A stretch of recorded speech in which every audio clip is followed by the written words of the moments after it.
Hello everyone and welcome to our YouTube profile upload for Sophie Webster. We're going to be playing the stuff we originally recorded at the end of 2012, and then afterwards we're going to come and fill you in on all the stuff that she got up to after that. Yes, this is episode 12 of the podcast when we last did the profile of Sophie Webster. And it's one of those ones that I think we maybe need to do a proper revisit of at the podcast at some point, but she's not here at the moment, is she, in Weatherfield? She's off breaking her wrist in Bali somewhere. And if you look at the news reports at the moment, we may not be seeing her back on the cobbles for still quite a while to come. So we thought, as she's been talked about, we'd pop this up on YouTube, see what she's been up to since, and maybe that'll will her back to the cobbles. I don't know if it works that way. But anyway, that's enough waffling from us for the beginning. Here comes the 2012 character profile of Sophie Webster. Stick around because in about 12 or 13 minutes time, we'll be back again to see what she's been doing since then. Over to us in the past. Okay, so this week our character profile is Sophie Webster, who's sort of been one of the major players in this week's episode. She was born on the 4th of November 1994 to Kevin and Sally Webster. The character's been in just coming up to 1,000 episodes now. When she was born, the baby that played her was Ashley Middleton. She played her from 94 to 97. And Emma Woodward took over and played Sophie until 2004.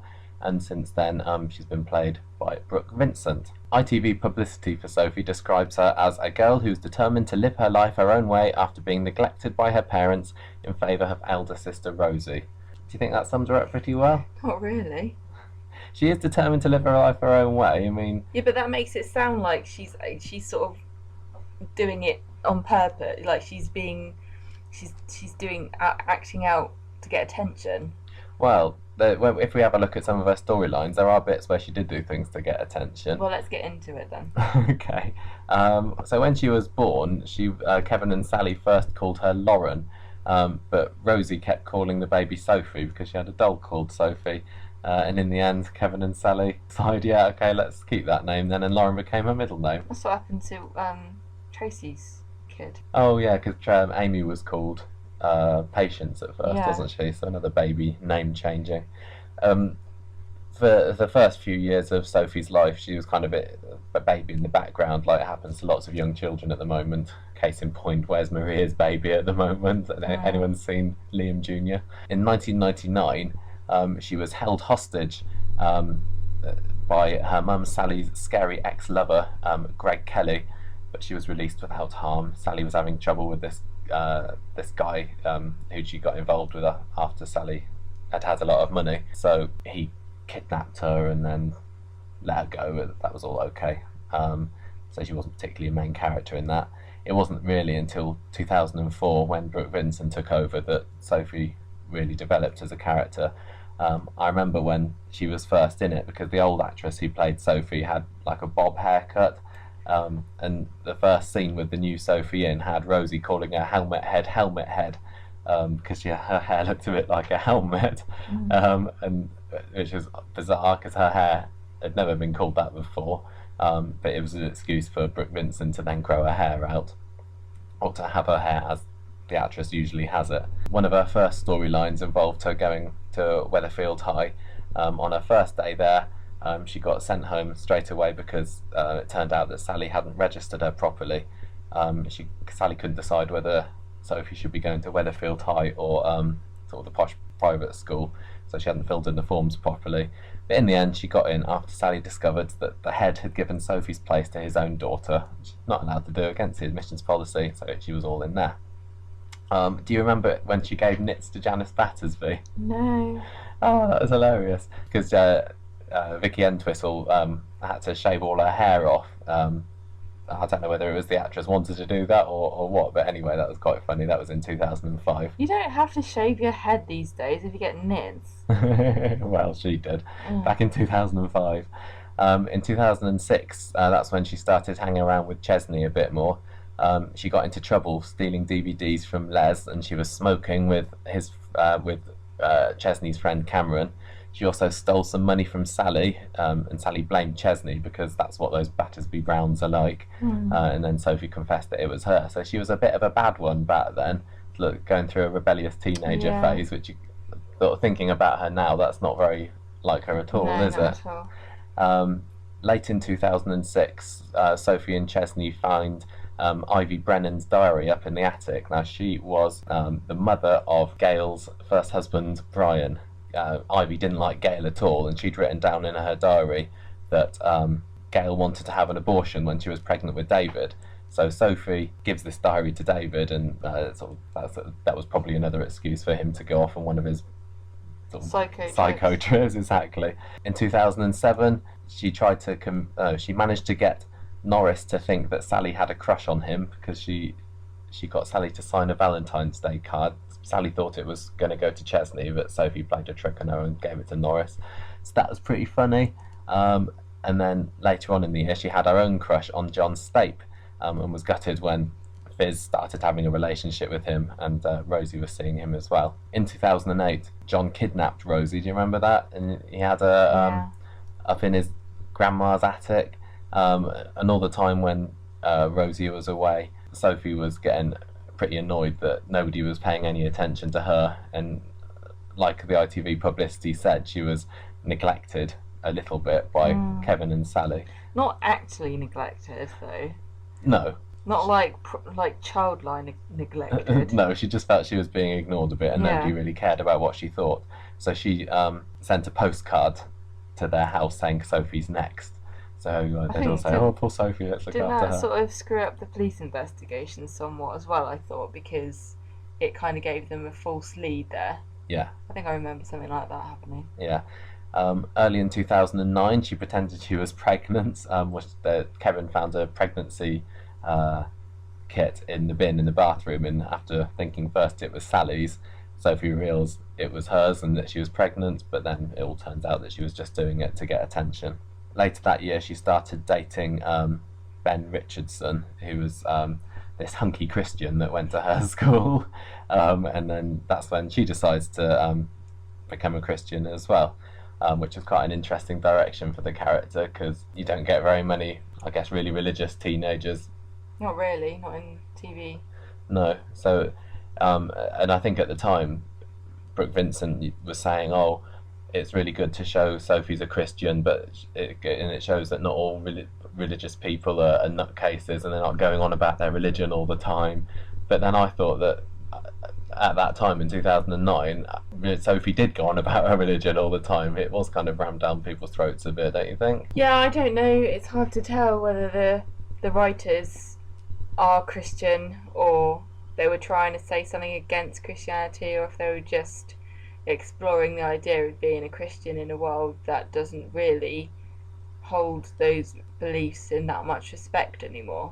No, and even Sally thought it was a bit of a phase that she was going through. Yeah, but I think it was good to sort of explore that, but like you say, it got a bit sickening after a while. Yeah, Sophie and Ben split up after he showed a bit too much interest in Rosie, and next year was when she shared a kiss with her friend Sian, because not only did they want her to be a Christian, the programme makers decided to make her a lesbian Christian. Yeah. So they go out secretly.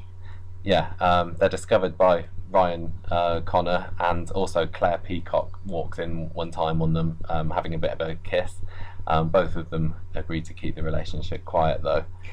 I mean, because they're Christian, but they're also gay. They had a lot of trouble with the church, but I thought it was quite interesting that they never questioned it themselves. No. They sort of said, "Look, I think Jesus would be fine with this."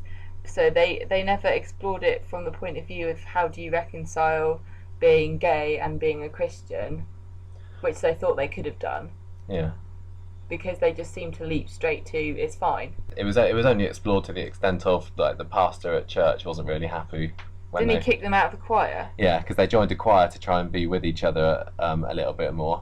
And then later in 2010, Claire revealed their secret at Roy and Hayley's wedding. Kevin and Rosie were more accepting than Sally, and Sian was worried what her dad would say, so they run off. Yeah, they decided to run off together. But that didn't last very long. They realised they had to go back home. New Year's Eve 2010. Yeah, that was when Sally discovered Sian and Sophie in bed together, getting up to hanky-panky, I'm sure as Sally put it, and she threw them out. The next year, after a brief split from Sean, Sophie became depressed and started drinking cider on the street. Before thinking that God hated her, she went to church and fell off the church roof. So she's been pretty lucky, or pretty unlucky, should I say, with accidents. First falling off the church roof, then 2 years later getting hit by a car. But I'm sure she'll have just as miraculous a recovery this time as she did back then. God obviously loves her. Yeah. Later on that year, Sophie started developing feelings for Amber, Deb's daughter, who was brought back seemingly purely to get in the way of that. She dropped out of university just like Ryan did. Yeah. Because nobody on the street can have a degree apart from Ken. Yeah, it's true. So Sophie decided to marry Sean to try and make her feelings for Amber go away. Sean and Sophie are about to run off to Gretna Green together because... you have to go, if you don't have permission from your parents and you're under 18. Yeah. In England, you have to run off to Gretna Green. It's the law. In Scotland, yeah. That's what Nick and Leanne did back in the day when they first got married. Well, everyone in England, if you're a kid, you always laugh about Gretna Green until you get old enough to be able to marry. Yeah, because it's like the first place that you can get to over the border. Yeah. So from 16 to 18, you'll always have the idea in your head of Gretna Green and running off to Gretna Green. Yeah, to get married. Sally finds out that that's what their plan is, and she eventually says, no, it's okay, you can get married here in Weatherfield with my blessing. But on the wedding day, Sophie stumbles over her vows, and it all comes out about what happened between her and Amber, and Sean left her. Yeah, Sean's not coming back. No, and then that pretty much takes us up to this year when Ryan came back, but we kind of covered that when we did him as a character profile last time. So that's it for Sophie. I quite like that she's getting more storylines now.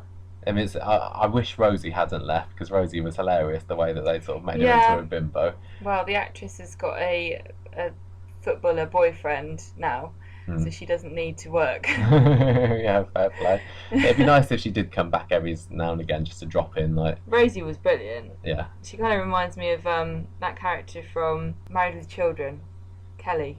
Yeah, totally, total bimbo. Yeah. Yeah. So, I mean, I hope Sophie stays in it. It's nice to see somebody who's kind of got a few more morals than most of the other sort of ladies on the street.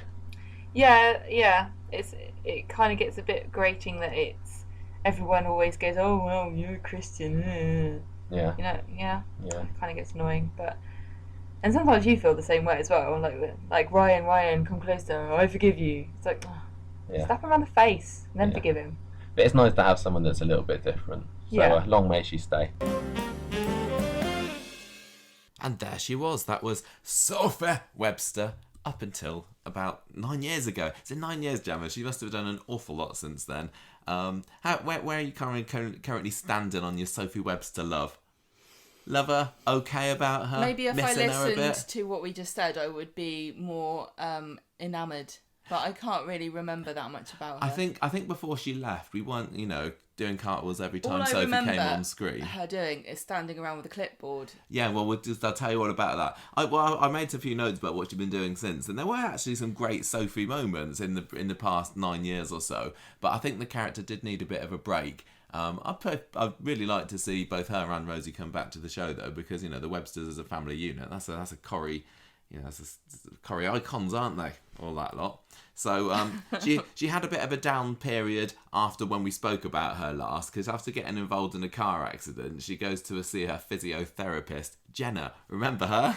I think she was... Love her. I think she was maybe the first character that ever got taken the mickey out of constantly on Conversation Street, just for being we're emboldened. A little boring. We were, yeah. After our initial success on the podcast, we can take the mick out of whoever we like here. Yeah, poor old Jenna. Don't remember very much about her at all, otherwise, apart from the fact that she was a little bit dull. And also that Christmas in 2012, before we realised that she was a lesbian, Kevin made a pass at her. Kevin? Yeah, I know. Do you remember that? No. Clearly not. He did, but rebuffed. So that kind of almost put the kibosh on things before they got started with Sophie. Because it wasn't until 2013, the next year, that Sophie and Jenna became a bit of an item. Kevin didn't approve of this, neither did Mandy. Mandy, here's a name we haven't mentioned on the podcast for a long time as well. Yeah, Mandy with the tortoise, of course, Jenna's mum. So they didn't approve, but they kept on doing it anyway, because Sophie does what she wants. So 2013 was also the year of the play the white man remark, which is where Corrie attempted to tackle casual racism in a could have done it better sort of way. This was when Paul Kershaw, Eileen's fella, said that remark to Lloyd, who was Jenna's dad, because that's something else we haven't mentioned. Remember, Jenna was Lloyd's daughter. No, I don't remember. I know, it's a long time ago. I know, it's like, we definitely watched it up, honestly. So, I think Jenna didn't like Sophie getting involved with this, but Sophie ends up reporting Paul to the police about it because she wants to say, not my girlfriend's dad, you can't say that about him. So that got a bit tense, but so towards the end of 2013, they'd split up. Oh well, and then we never saw Jenna again. But that did lead on to what we thought was a really good Jenna-Sophie relationship, didn't it? Ow, I just hit myself in the head. You just hit yourself in the head. How'd you manage that? You're all right. Maddie, Where Gemma. are we? We are saying Love Maddie. Maddie is like one of my favourite, really... Do you remember we did our Patreon episode about 50 characters have been in less than 50 episodes, fewer than 50 episodes? I'm sure Maddie was in way more than 50, but she feels like a blip on the Corrie landscape. But she really was so much fun. Maddie, she met her when she was volunteering at the homeless shelter at Christmas. She was a bit of scallywag, wasn't she? Oh Maddie? yes, didn't Maddie push Sally's face in the mashed potato or something like that? Maddie breaks into Sophie's house after she steals Sally's watch, and Sophie takes it back because that's right. Maddie wanted to give it back to her for £50 and she was not having any of it. No, and that's when Maddie sneaks into Sophie's house and gets accosted by Tim. Maddie lays him out, and then Tim has to lie and say that it was a burly man. See, this is why I like Maddie. See, I'm remembering now. Because she punched Tim and knocked him out. Well, 2014, Maddie kisses Sophie and they start going out, and then Sophie even has a stint living on the streets to prove her dedication to Maddie. Yeah. Because nobody on Coronation Street is ever homeless for a long reason that makes any sense. No. So 2015, it was all looking great between Sophie and Maddie at the beginning of the year, but that's when Jenny Bradley comes back on the scene. Oh, hadn't been seen in Corrie for nigh on 15 years or so, but she was back, she was dating Kevin, and tell you what, Maddie and Sophie were pretty suspicious of her. And you know, with good reason as well, because she went a little bit nutso, didn't she, and kidnapped Jack. I think that was the diagnosis that they gave her at the hospital. Well, Maddie ended up confronting Jenny about this just before she was going to kidnap him. This is when Jenny was in her wig phase. Remember Jenny's wig? Of course, who could forget? And I can't remember. People say that Maddie nutted Jenny, but I don't think she did. I think it was just the camera angle that made it look like it. But whatever happened, Maddie ends up laid out on the floor. Jenny runs off. Maddie goes to tell Sophie about it. Meanwhile, Victoria Court is all ablaze. This is Britain's Got Talent Week 2015. And sadly, Maddie got caught up in a bit of an explosion. She got blown up. It was her own fault, to be honest, because there was some very clear warning tape exactly saying, don't come through here, there's a soap drama going on and things could explode at any minute. This was an issues-based storyline around the issue of running through a cordon. Exactly. And how you shouldn't do it. And we all learned our lesson that day, didn't we? Yeah, and so that was the end of Maddie. Absolutely gutted. I can't remember now whether we knew that... Amy Kelly was the actress, wasn't she? Yeah, I think she was called. She's great. Yeah, I can't remember whether we knew she was going to leave before then or not, but... absolutely gutted because she breathed a whole new life into Sophie, didn't she? Yeah, she was a little Becky. She could have stayed on Corrie for a good many years to come, but unfortunately, casualty. Sad. I mean, she was a casualty of this. She went on to being casualty.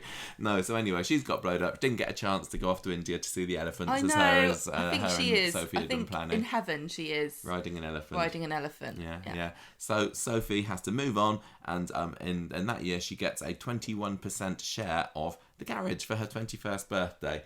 I assume that she gets a 22% share on her 22nd birthday. That didn't work like and then that, it ends up that she's basically owns the whole thing by the time she's 24 because Kevin can't really do maths. I think this is the beginning of the period where Corrie writers didn't necessarily know what jobs to give Sophie. So she held a clipboard at the garage for a little bit that year, didn't she? Yeah. And then a few years later, she was managing restaurants. It's like, of course your skill set leads you to that, Sophie. Naturally. Whatever she did at the garage is clearly not a real job because they never replaced her with somebody else who held a clipboard. That's very true, actually. I think they're managing quite well. Maybe they've got it, dangling on a string or something at this point. Nepotism at the garage. Well, Sophie, a bit of a spoiler there. Sophie's next girlfriend shows her face at the end of 2015, and this is Kate Connor. So Sally, who has been accused sometimes of being a bit of a pushy mum, pushes Sophie towards Kate to try and curry favour with Carla, Kate's sister, kind of semi-sister, half-sister, I think. I can't remember. And Sophie gets pretty annoyed about this because she just thinks that Sally is pushing her towards the latest lesbian on the street. And to be fair, that's what pretty much all the viewers do, isn't it? Because there are so few gay and lesbian characters on the street. It's like, well, obviously these persons got to be paired up with this person because there's so few people around, so slim pickings. But anyway, it seems to do the trick because in 2016, Sophie and Kate get closer. However, this is where Kaz comes along. Love Kaz too. Kaz Hammond, was it, I think her name? I don't remember, but she was Kate's crazy. Army girlfriend. So she's away on leave a lot of the time. And this is when Sophie and Kate are kind of getting it on a little bit. What do you mean she was away on leave?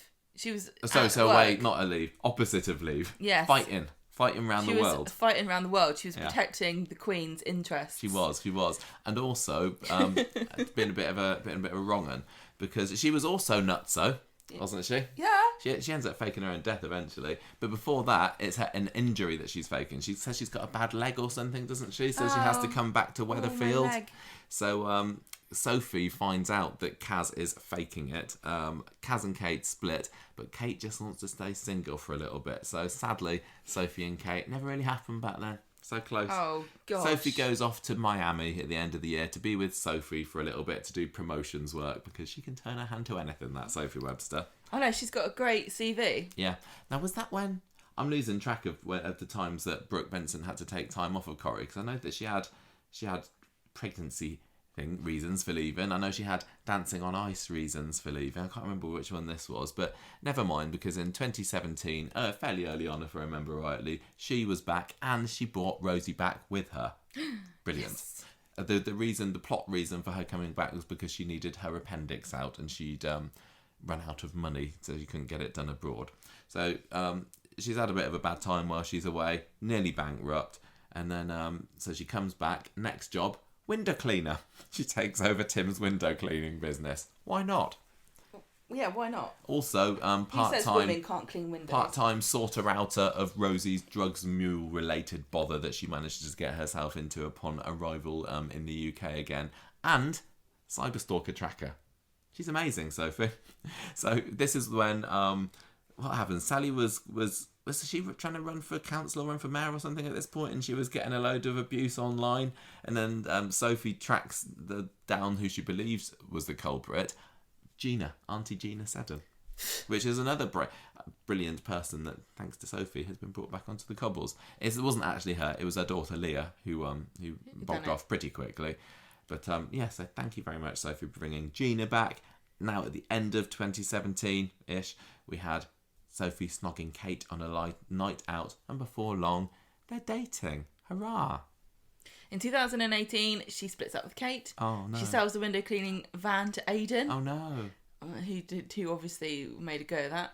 Applies for jobs as restaurant managers. And then she gets hired at Speed Dial by Zidane, and then he buggers off to London. Yeah, so if you remember when Speed Dial first opened, it was Sophie that was in charge, and I was really not happy about that, I think. I was like, no, I quite like the idea of having this Pakistani restaurant on the street, but I don't need Sophie managing it because it just seems so bizarre that now she wants to do this. But anyway, and also, again, can I just point out again, another job that was never replaced when she left? What? Like, who's the restaurant manager of... There's nobody. Isn't that... Yasmin now? But they all like jump in and out and do everything, don't they? Like Sophie just stands there with a clipboard and that's literally all she does. Whereas, like an official. At the garage now, you've got Kevin, Abby and Tyrone, and they all like do the management, but they also fix cars. And then you've got the restaurant now where you've got like Zidane and Alia and Yasmin and Stu, and they all do cooking apart from Alia, and they all act as like waiters and waitresses and stuff. But well, didn't last for long anyway. She also gets herself into a bit of an upsetting situation because a lovely Kate is having an affair with Rana by the end of the year, isn't she? They end up being friends afterwards, but Sophie's not too happy about that to begin with. Johnny ends up having a bit of a go at Sophie later on in the year because of Aidan's suicide. he blames Sophie because Aidan had texted her. I can't remember why. How does this window cleaning stuff work? Yeah. And she's like, work it out yourself, you dimwit. I'm not going to answer it. I'm just going to leave it. And then he's like, well, I can't go with this. Do I put water in a bucket or do I just put it straight onto the sponge? Do I have to bring my own water or do the people I clean the windows of, can I use theirs? Well, he ends up trying to text her about something. She doesn't respond to it. He ends up taking his own life. So Johnny kind of blames Sophie for that. Johnny, harsh. There's really, like, Kate... Sophie was never important enough to anybody to devastate them so completely by not answering a text message that would eventually lead to them spiralling into the most drastic action you can possibly take. I don't think so. Speaking of drastic, Gemma, Sophie's brother Jack only has his leg off that year as well. She's playing, football with him in the Ginnell or something when he falls over. She did this. Cuts himself. Hospital trip later. He's one leg short. He could have died, I remember. That was...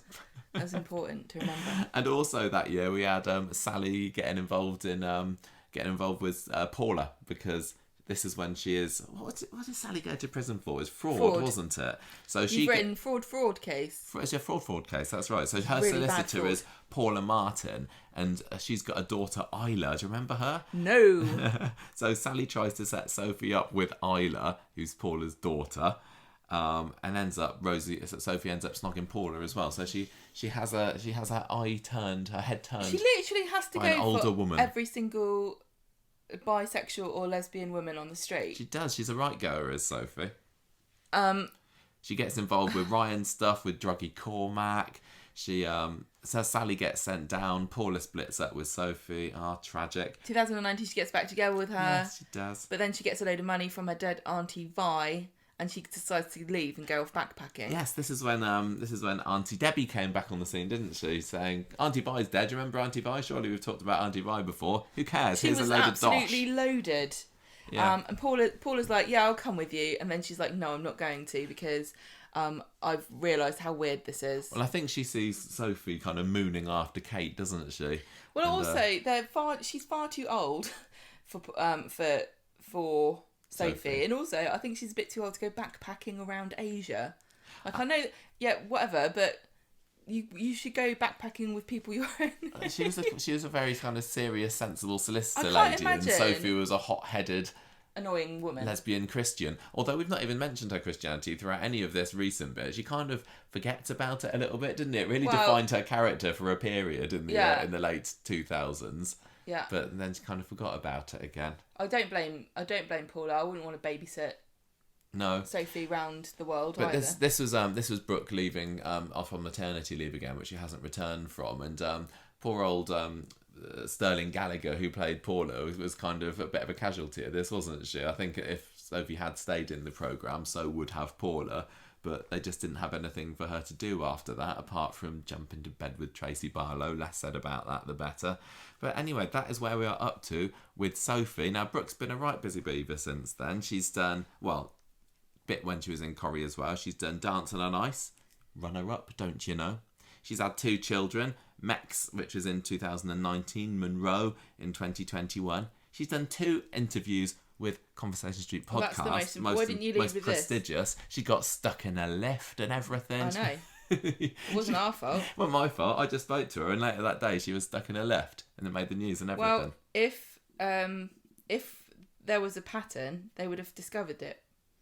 Exactly. So you can't prove anything. Yeah. Is all I'm saying. So last summer, she said that she's not going to be returning to Corrie for the foreseeable future now that she's a mum. However, Sally Dinover, who's doing the interview circuit at the moment because she's now on Dancing on Ice, has said that actually Brooke and Helen Flanagan would like to come back. However, it would just be for one-off appearances. So the dream of having the sisters back together in the proper full-on Webster reunion.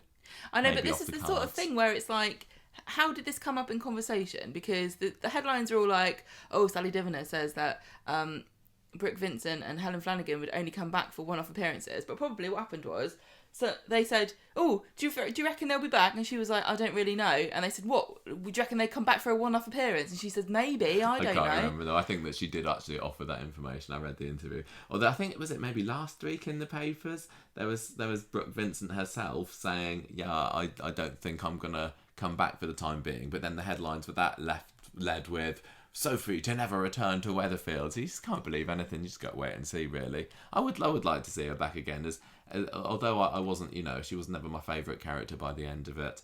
I'm ready for a Webster reunion. We'll see how she gets on with her Oh-So-Be stationery business, which is the other thing that she's been set up recently. That's right. Yeah, she's very industrious, is young Brooke Vincent. I wish her the very, very best. And that's it. I think we're done, Gemma. That is Sophie Webster. Up until now, who knows what the future will hold for our entrepreneurial lesbian Christian. I guess we'll just have to wait. Clipboard holding. Just have to wait and see. That's probably why she fell off a scooter, because she was trying to hold a clipboard at the same time. Probably. Who knows? Thank you, everybody, for listening. Hope you enjoyed that little reminiscing of Sophie's time on Coronation Street, and also a revisiting of episode 12 of Conversation Street, and how maybe we're a little bit different back then. I don't know. Anyone want to add anything? Gemma don't want to add anything, so we're going to go. Have a good evening, everyone, or whatever time of day you listen to this. No, only have a good evening. Only evening. The rest of your day, your afternoon is irrelevant rubbish. to me. Bye. Bye.